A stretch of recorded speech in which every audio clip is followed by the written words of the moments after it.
Vous savez que le Dégal et le Yaral ont été classés patrimoine immatériel au niveau de l'UNESCO. C'est pour magnifier ce volet d'élevage, ce divertissement, mais cette activité que l'UNESCO, à travers son bureau Mali et la Direction nationale du patrimoine culturel, m'ont demandé de faire quelque chose qui puisse ressortir la traversée, le Dégal et le Yaral. Mais comment? Et c'est ce comment que nous cherchons. Les Peuls et certaines ethnies sont des éleveurs, des grands éleveurs.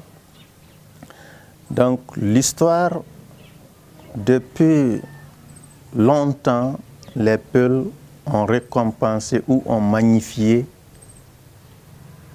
l'éleveur, ou le retour de la transhumance, ou le départ pour la transhumance. Donc, si vous suivez l'historique, c'est à travers cela que ce récit est conçu pour l'UNESCO. Ce livre, il est édité pas en langue nationale, mais le titre porte le nom en langue nationale.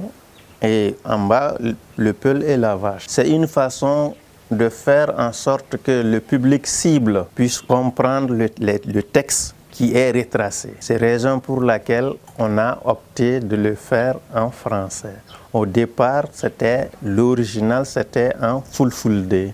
Mais nous nous sommes retrouvés, pour question du public, nous l'avons traduit ou bien reconstitué en français. Donc, si vous voulez, le titre, c'est pour les nags ou le Peul et la vache. C'est un récit qui retrace la transhumance, la magnificence des troupeaux, l'affection que l'éleveur a vis-à-vis de l'animal, surtout les bœufs. C'est pour cette affection que souvent nos cousins Bambara, Go, Sénoufo, Mianka et autres communautés de Mali disent Flakena Kamisi. C'est cette affection. Et souvent on dit le Peul ne mange pas la viande.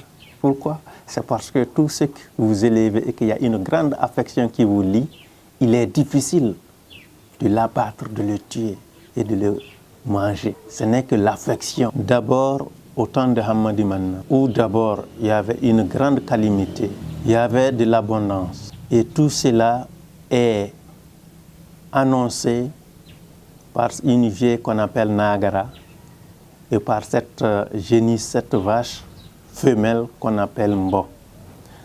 Donc, Hamadi Manna, pendant son règne, il y a eu suffisamment d'abondance et que ces troupeaux, il les conduisait, j'allais dire, avec des chevaux. Et voilà donc, pendant cette période, les vaches étaient vraiment en embonpoint. Et pour remercier ces bergers qui, pendant 9 mois ou bien 7 mois, ne voyaient même pas le toit d'une maison. C'était en brousse. Donc pour les récompenser, Hamadi Manna a organisé une cérémonie. Cérémonie à laquelle tout le monde s'y retrouve, jeunes et vieux, femmes et hommes, pour célébrer cette magnificence. Après l'abondance, il y a eu la calamité. Bien vrai qu'il y a la calamité, mais les gens doivent vivre quand même. Hein? Donc, parmi les troupeaux, il y a une vache messagère qu'on appelle Mbo, qui, à force d'attendre l'hivernage, s'est mis à prospecter, à sonder les esprits. Et voilà, Mbo, par son flair, sent que quelque part, il y a eu de pluie. Mais elle ne sait pas comment le dire. C'est à travers ses cris qu'on va découvrir que la grand-mère Nagara, vieille femme de la contrée de Boulakou et de Yoyo, c'est de cette contrée que nous parlions, Boulakou et Yoyo. Donc Nagara de Boulakou et de Yoyo, autour d'elle chaque soir, comme cela s'est fait jeune d'antan, les enfants, les petits-enfants, les petits-fils venaient autour d'elle. Elle leur raconta des histoires, des petits contes, des recettes, de ceci ou cela. Et un jour, elle a compris que Mbo était en train vraiment d'hurler. Petit public, ses petits-fils. Et les enfants la taquinaient, pauvre grand-mère, pauvre grand-vieille sorcière. Tu te tues, qui veux-tu manger parmi nous? Et l'atmosphère se détend pendant, et puis un peu après, elle annonce comme quoi qu'il y a des problèmes. Parce que nos animaux ont faim et on ne parvient pas où trouver l'eau. Et elle dit, on arrête, demain je vous le dirai. Et c'est comme ça que Mbo partit avec ses quelques troupeaux fidèles à elle. Parce que vous savez, dans les troupeaux, si vous observez, c'est des clans qui y sont.